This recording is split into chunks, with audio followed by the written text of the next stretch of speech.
The discussion is going to be on this book, a path-breaking book by Katherine Schofield, which records the significant era of change for Hindustani music between 1748 and 1858.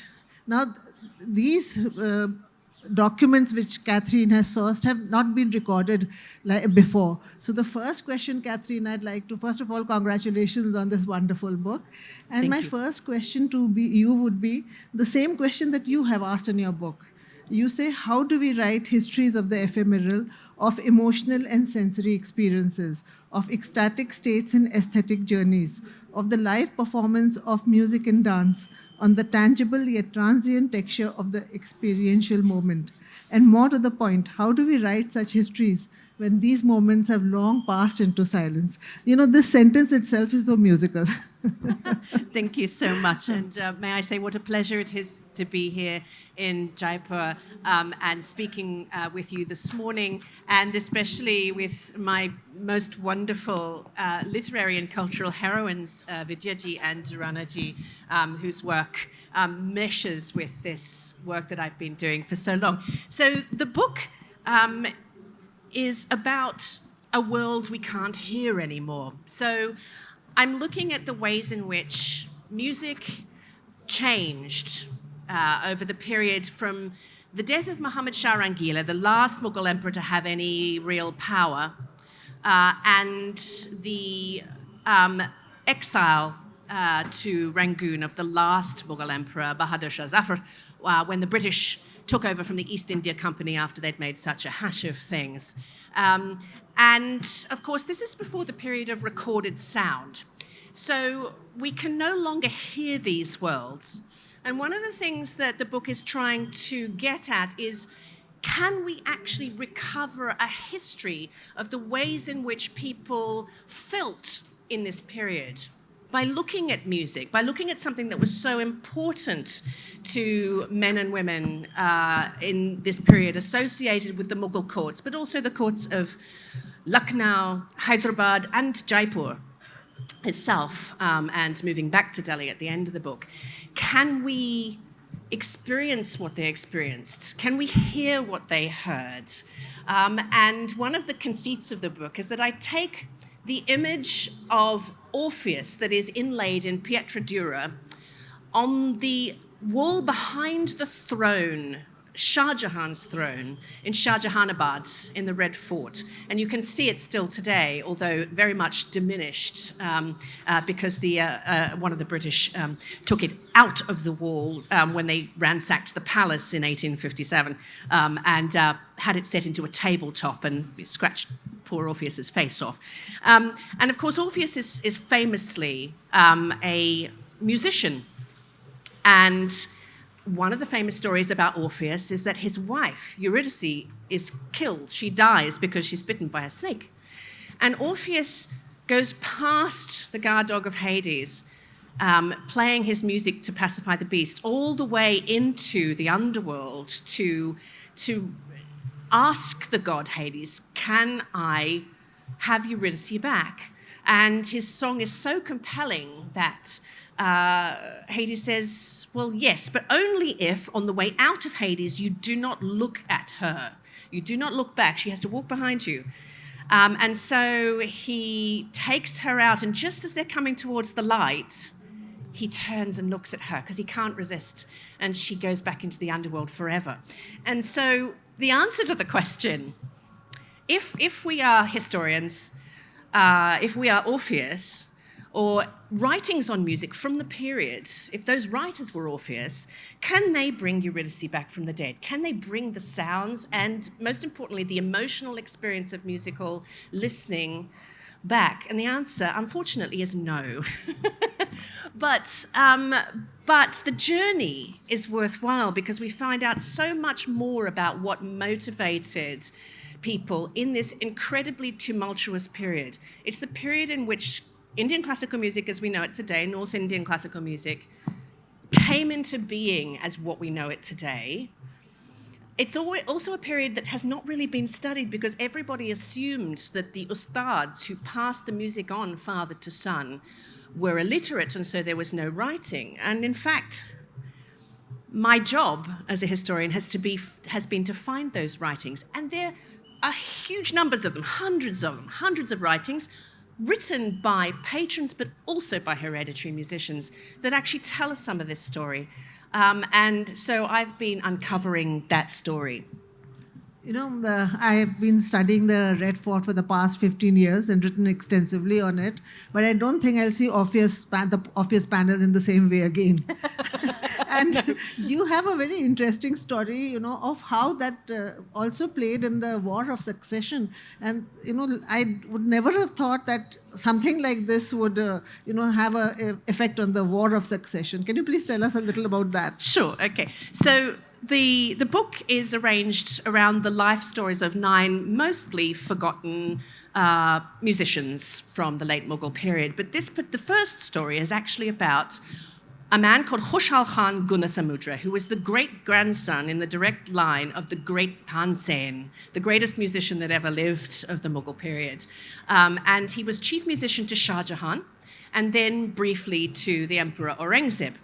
And the story is that he actually brought about the downfall of Dara Shikoh. And this is because music has incredible power, and we all know it has power. But this has to do with the explanation that the Mughals had as to why music has power. I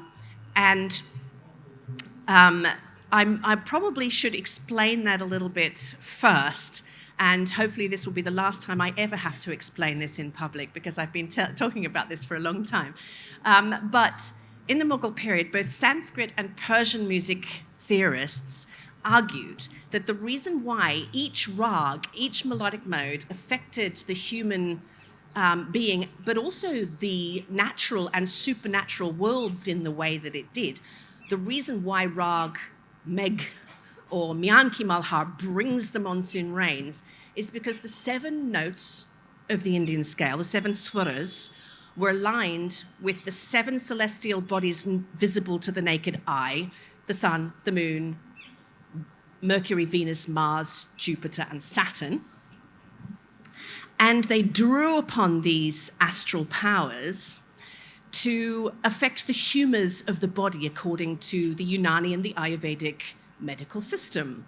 And you can see how this works theoretically. So 7 notes of the scale, which actually move through 12 positions, 12 houses. So the 7 stars moving through the 12 constellations of the zodiac.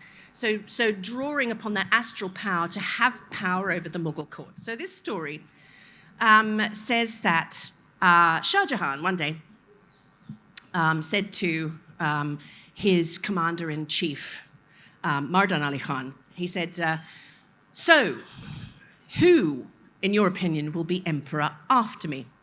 And he actually uses the phrase, who will sound the nabat, the kettle drum ensemble of the empire after me, who will become emperor? And Ali Mardan Khan, knowing of Shah Jahan's preference for his son Dara Shikoh, kind of hedged his bets, and he thought, okay, well, I'm going to prophesy. And he said, I prophesy that whoever has in his retinue the revenue officer Murshid Quli Khan will become emperor. And so, of course, Shah Jahan gave Murshid Quli Khan to Dara Shikoh into his entourage. Murshid Quli Khan was quite unhappy there because Dara Shikoh was rude to him.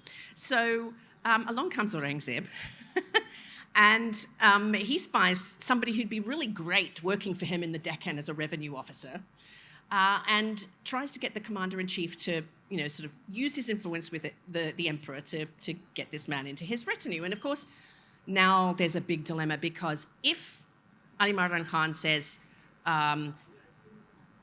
okay, I'll do that, then he's making his own prophecy come true.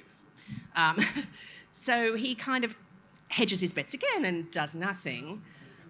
And then Khushal Khan Gunasamudra, the chief musician, hears about this and spies a way of making some money. And he says to the commander-in-chief, if you give me 1 lakh rupees, which was a lot of money at the time, I will make sure that Shah Jahan gives Murshid Quli Khan into Aurangzeb's service. And I'm just going to read you a little bit about the moment in which this happened. So it was Nowruz, which is the Persian New Year, which happens at the solstice. Sorry, not the solstice, the spring equinox. And there was a big musical celebration.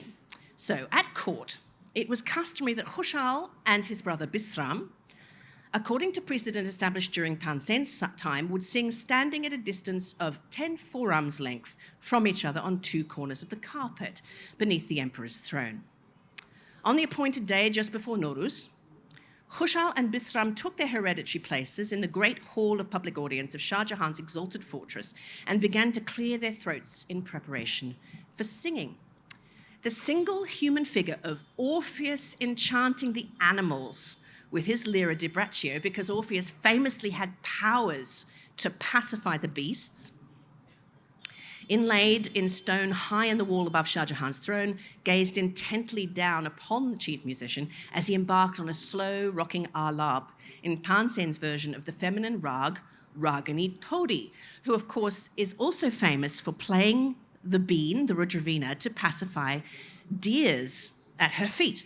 As Khushal sang through the mood of gentle love and adoration, Todi gradually took on her personified shape until she stood before the assembly, a delicate white woman wearing a white blouse and sari with camphor flowers and saffron on her body, standing in a wilderness alone, playing the bean and enchanting the gazelles by her feet, who listened with sheer joy and delight to her playing, eventually succumbing to ecstatic insensibility. The emperor's attention was rapt by the extreme loveliness of this music. By the time Khushal and Bisram finished, the effect on Emperor Shah Jahan was total. The whole universe seemed to slow down around him as he listened intently with the ear of his heart. Feeling its effects all around him, the great nobleman present also became silent and still. Now was Khushal's moment. Imperceptibly, he gave the signal to the commander-in-chief that he should present the petition for the revenue officer's release to the emperor. Shah Jahan was still under the musician's spell, and he was in no fit state to read anything, so he stamped the petition without looking at it. And thus, Khushal Khan's performance of Ragini Todi enraptured the emperor so much that he sealed Dara Shiko's fate. So that's a lesson for all of us not to sign anything after listening to music. Exactly. Another, the very interesting part of your book is the sources. You keep talking of the Tazkiras. Now, when we in common usage also, we use the word Tazkira, but for you, Tazkira means something very different. Can you talk to us about what does Tazkira in the sense of the sources mean, and which sources did you use? Sure. So one of the sources that arises during this period is what's known as the Tazkira of musicians. And a Tazkira is essentially a biographical collection, a compendium of biographical sources. And usually they're stories of Sufis or noblemen or something like that. But from about 1753 onwards, all of a sudden we get these collections of biographies of musicians. And they're an incredibly useful source for lots of reasons. Firstly, because we can see who taught whom, and so it preserves the names of the lineages over several Tazkiras over 100 years or so, 150 years. And it also tells us where they all went. And of course, the middle of the 18th century is a time of enormous turmoil. So that's why these sources are incredibly useful. We can see which courts the Mughal musicians went to. That's, that is something I think that's going to be a lot of learning for people, especially those who are studying music. Now, considering the importance that was given to music and musicians in this entire period, and maintaining the whole structure of empire and proper governance, it is but natural that there would have been rivalries. And there's a very interesting story that you've described, and this person whose name also I love a lot, Anja Baras.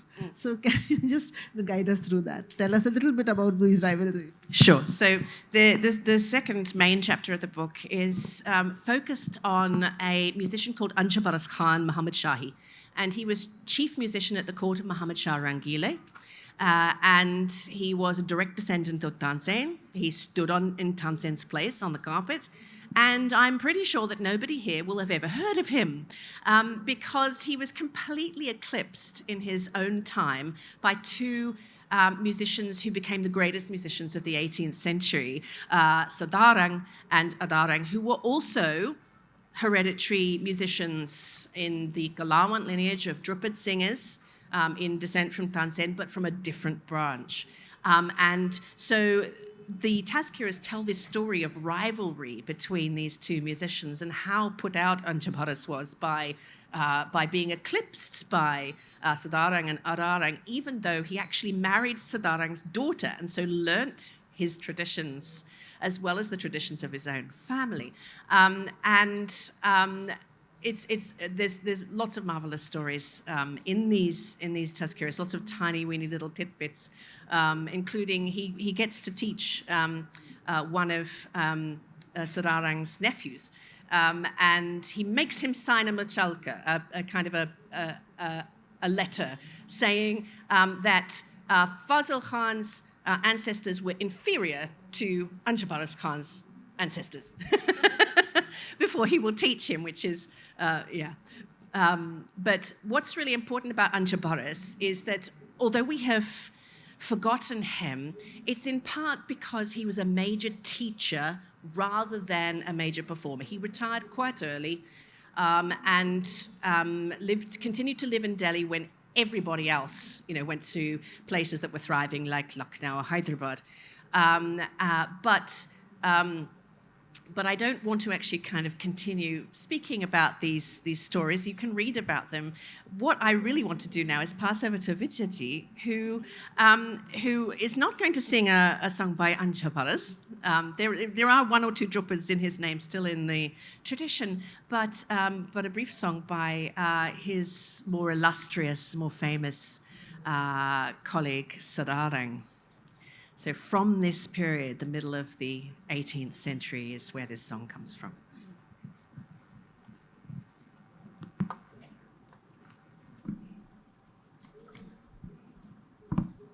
I will be singing a short bandish. Katherine mentioned this wonderful time when there was so much happening, and what we celebrate or perform, or actually what is one of the most evolved forms of Hindustani classical music in India today, which we refer to as the khayal, is essentially an oral tradition, and a lot of the bandishes came from that time.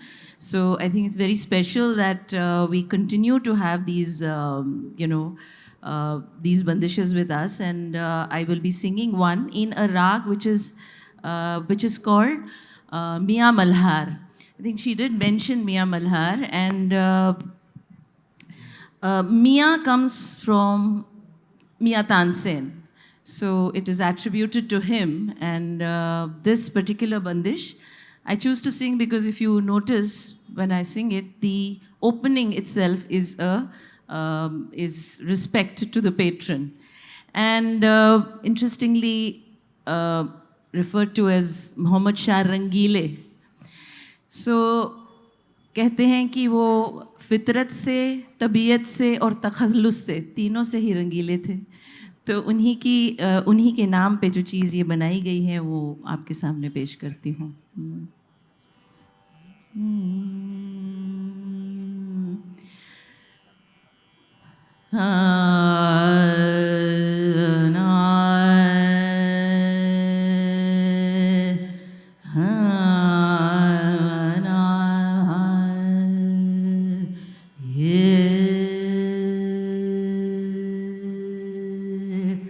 Yeah.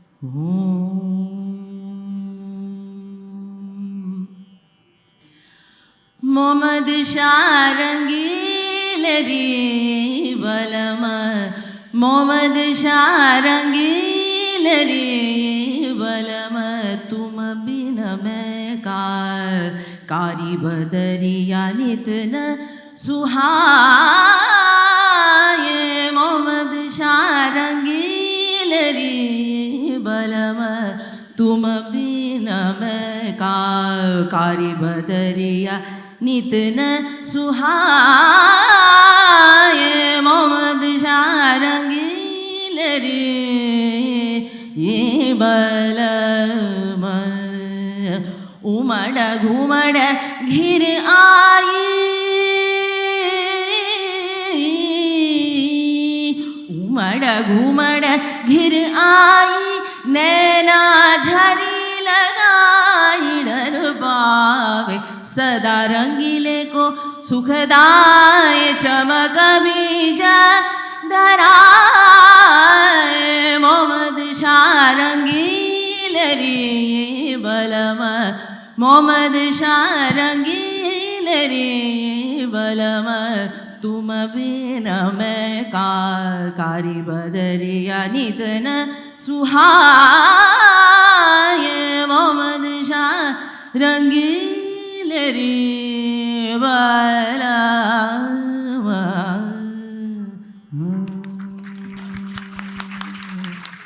Thank you शुक्रिया So if it rains in Jaipur today, you know the real cause.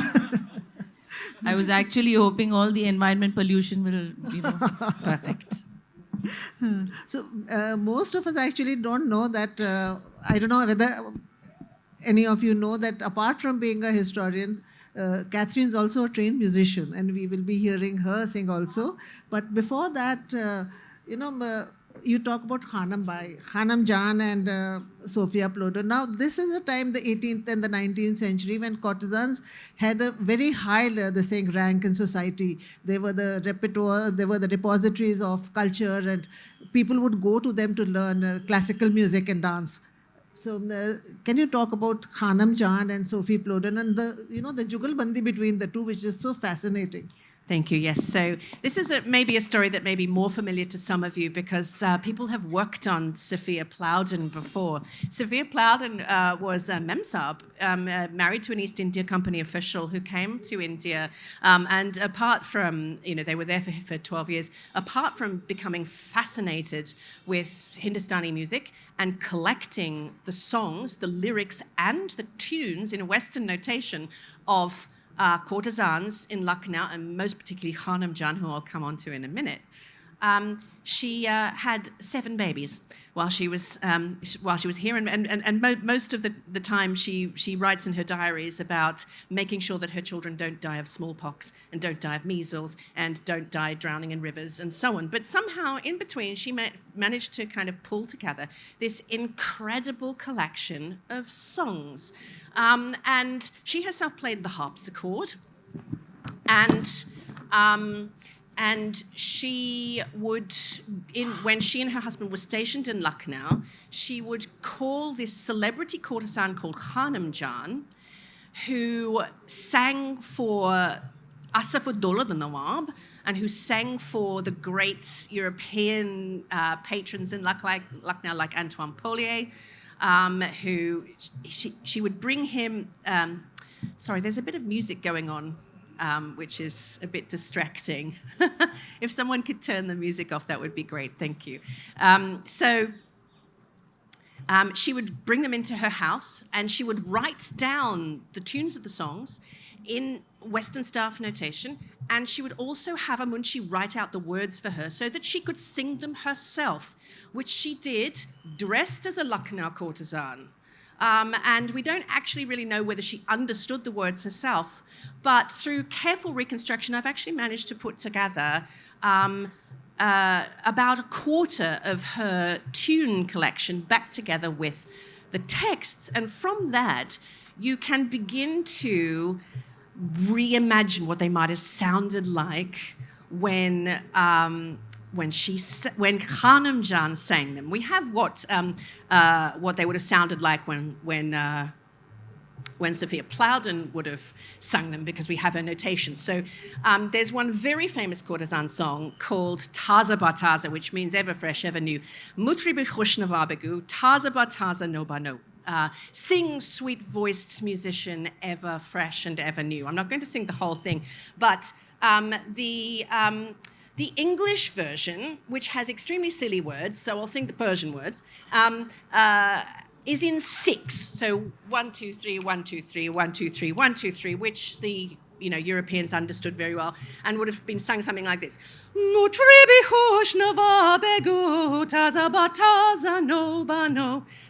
it's quite jolly. And the refrain keeps coming back. So anybody who heard it, even if they didn't understand the words, had a hook to hang it on. So they would say, to each other in letters, do you know the Notch Girls song, Taza ba Taza? It's very famous. Everybody knows it. So this was the most famous courtesan song at the time. But if you look at Plowden's notation, and if you look at the meter of the words are actually in a Persian meter, which becomes an Urdu meter, that's actually in 7. So, mutribi hushnava bego. Taza ba taza no ba no. So it would have been sung in something like rupak tal. And it sounds really, the words don't work very well in 6 because you don't have enough time to breathe.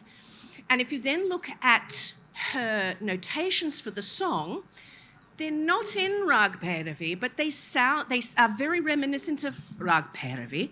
So I have reimagined them as something like this.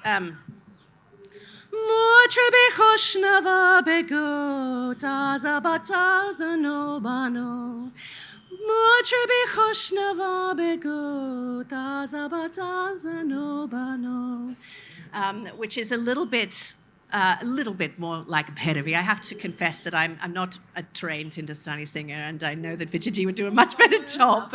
But there's one other thing that I want to talk about, and just read a tiny little bit from the book, because this interest was reciprocated.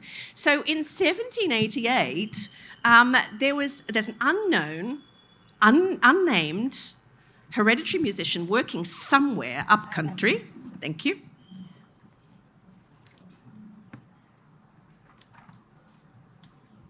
In Lucknow, maybe.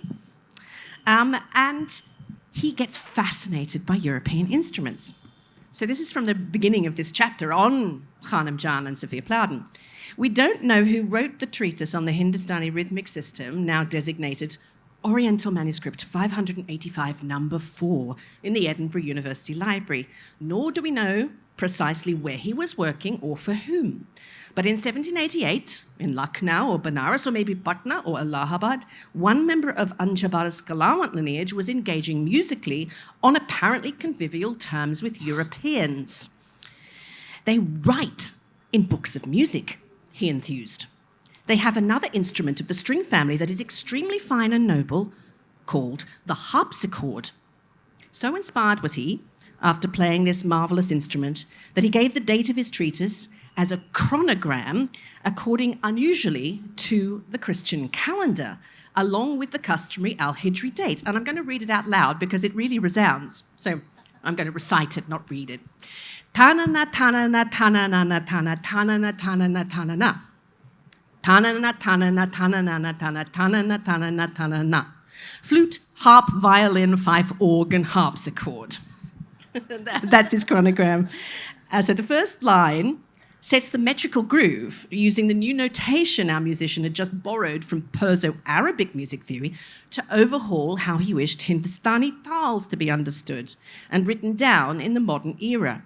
For his second line, he set the names of 6 European instruments to his effervescent meter, reveling in the unorthodox feel of the English sounds in his mouth that he carefully preserved in diacritical markings in the Nastaliq script. So he writes harpsichord. But most cleverly, When each was given its traditional numerical value under the abjad system, the Persian letters he used to transcribe these delightful Farangi words neatly added up to the English date of his manuscript, 1788. So it's an absolutely brilliant piece of writing, and he goes on to describe the harpsichord at length and the fact that he played Drupad on the harpsichord. So all of us are going to have a very good day today after all this lovely music. And to come on to another musician, Hyderabad, I don't think there would be many who have not visited Hyderabad. For some, Hyderabad is Halim, some go for the biryani, some go for the to see the sights, Char Minar, Chudi, etc. I go very often to visit Koheli, which is a site associated with Hazrat Ali.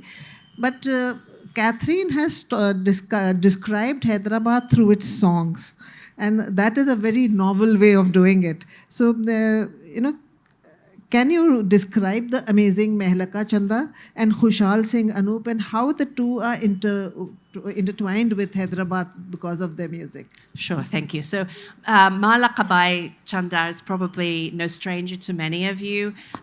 She was a leading female Urdu poet of the late 18th and early 19th century, based in Hyderabad. She worked for several of the Nizams and various other patrons at the court of the Nizams of Hyderabad. And she was extremely famous as a singer. And she has a divan of poetry, much of which is written to Hazrat Ali. She was Shia. What people know less about is the fact that she had an ustad who was from one of the Delhi lineages, and his family had migrated south to Hyderabad sometime between about 1760 and about 1790, and had become important there at the court. And the name is Khushal Khan Anup. There are so many musicians of the same name in this book. It gets very confusing. So there's an entire Tazkira at the back of the book, which you can follow along if you could get lost with all these names. His name was Khushal Khan Anup, which means the incomparable, and he was her ustad. And not only was he a famous singer, and not only were they patronized by the same people throughout their lives, I think he became a kind of father figure to her. He lived in her house at Nampally until he passed away, and he wrote no fewer than 3 music treatises, one of which is illustrated beautifully, and there's a number of copies of it, with Raga Mala paintings, but also paintings of their lives in music for their earliest patron, Raja Rao Rambha. And this treatise is called the Rag Darshan. An illustrated copy is available for you to view freely, open access via the University of Pennsylvania Library, and details are in the book. It's an incredible manuscript, but he then translated what was a treatise in Brajbhasha verse, which was based originally on a Persian treatise from the 17th century. He then translated it back into Persian, and in 1808, and then again into Persian and Brajbhasha for Malakabai in 1815. So we have this series of treatises, and we can look at the introduction to these treatises and look at how their story together evolves, their lives together evolve. But perhaps more importantly, he collected together over 2,000 songs from his lineage, which was the conjoint lineages of Tansen and Sararang. And from these songs, many of which are dated, we can tell the lives of both Malakabai and Anup, particularly in relation to their devotion to the Mola Ali Dargah in Hyderabad, because a lot of them are dated, and we can tell which festivals were important. But not just religious festivals. It's quite clear that the spring festivals of Holi, Nowruz and Basant were enormously important at the Hyderabad court, because there are so many songs written and for named people and named times in the section on this. And it's also a modern collection because the Rag Ragni Rules of Shab, as you can probably tell, is divided into night rags and day rags, and all the rags that are connected to each other musically rather than using the old Rag Ragni's aesthetic system are collected together. So we have a whole section of sarang varieties. We have all the monsoon ragas together. And so we're moving here towards a modern conception of what rag is. But I'm delighted that Vijayji is now going to sing a song by Malakabai for us. I was introduced to the, feisty, exciting world of Malakabai by William and I, he introduced me to Malaka and her world, and I was absolutely blown away by the sheer genius of her approach to Urdu. She also has a divan to her name, and she was a feisty, feminist, powerful woman, and also a bai. Incredible combination, I think. So I'll sing a few. We don't have too much time, but I'll sing two couplets from a ghazal that is attributed to her. And I think we could do with a little bit of romance after all this beautiful music talk. So again, it's difficult to really ascertain what kind of music she might have attributed to it. So I have, taken the liberty of composing it in what I felt might have been the mood.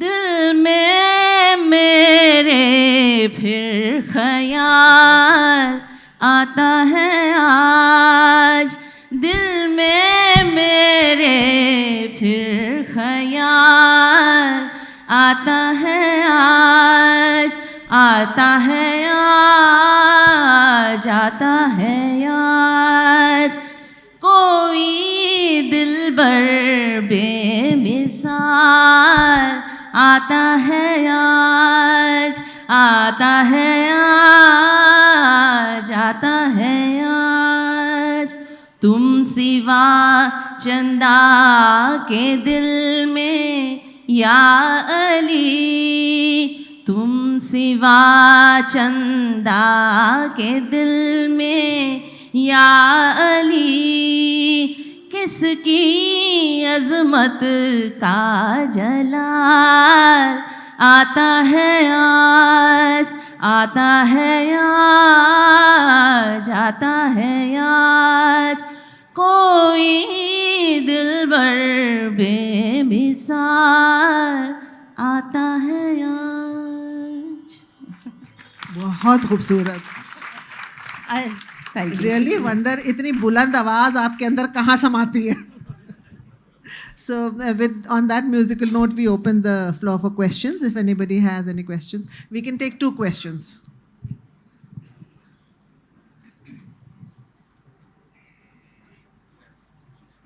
Oh, wait. Can somebody pass the mic there?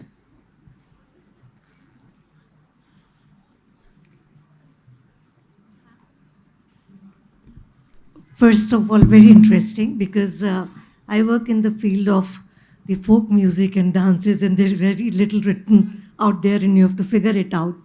And the word silence where you use, so my title was Where Silence Sings.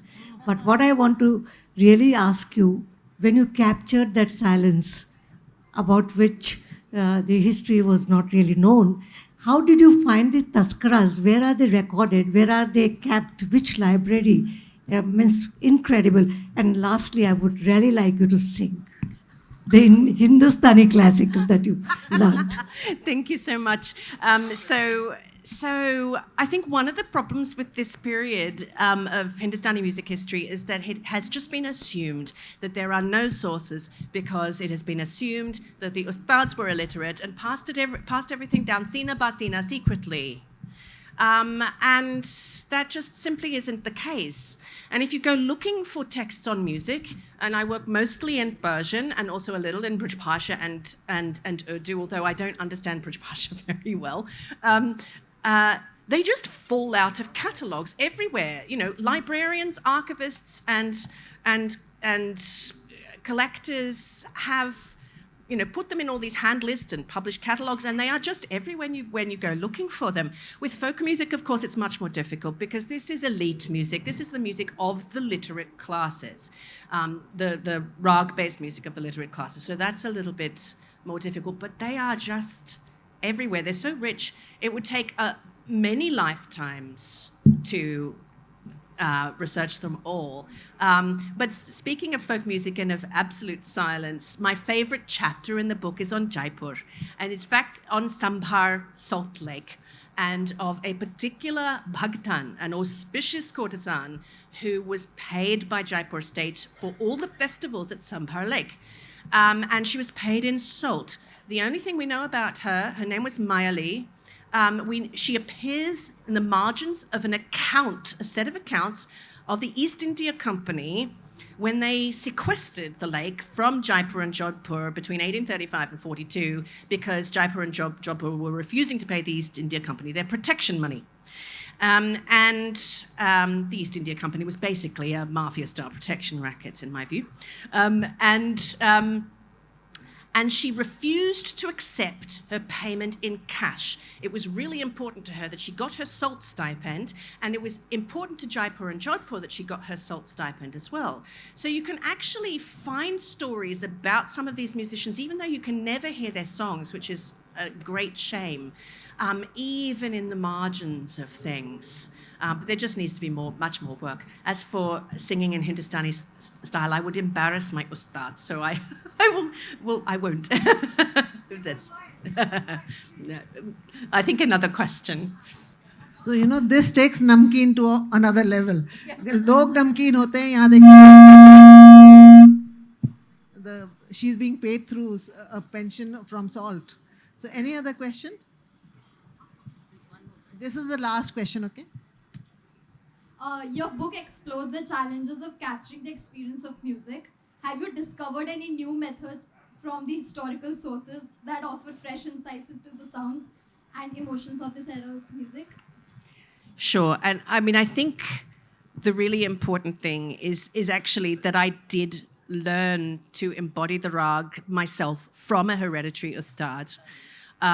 It was incredibly important to my historical practice that I actually could understand what these extremely obscure people were writing about, and that's where my method actually comes from, because the devil is in the detail in these texts. They're so dry, they're like skeletons, but if you actually know the rag yourself, you can begin to breathe life into them.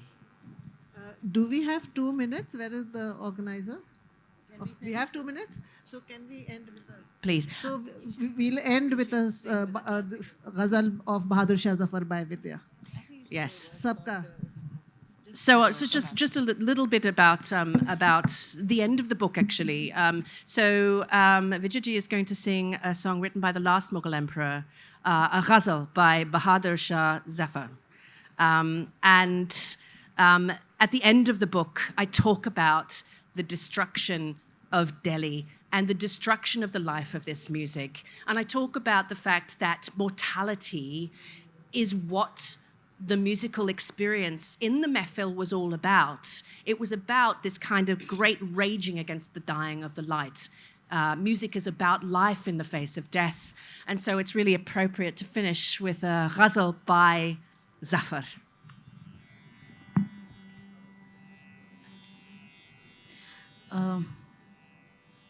This was sung by the legendary Muhammad Rafi Saab in the film Lal Killa. I'll sing a few verses from. लगता नहीं है दिल मेरा उजड़े दयार में किसकी बनी है आलम न पायदार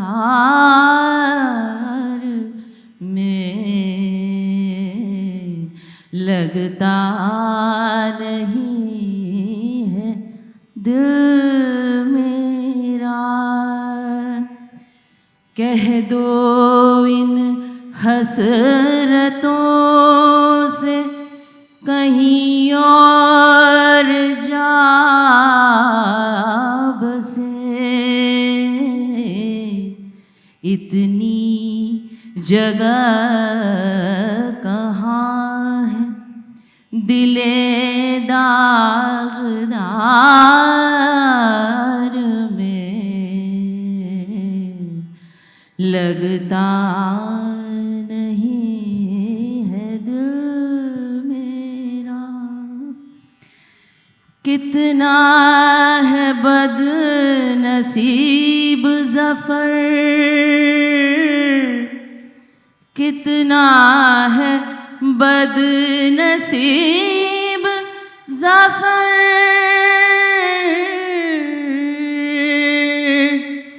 दफ़न के लिए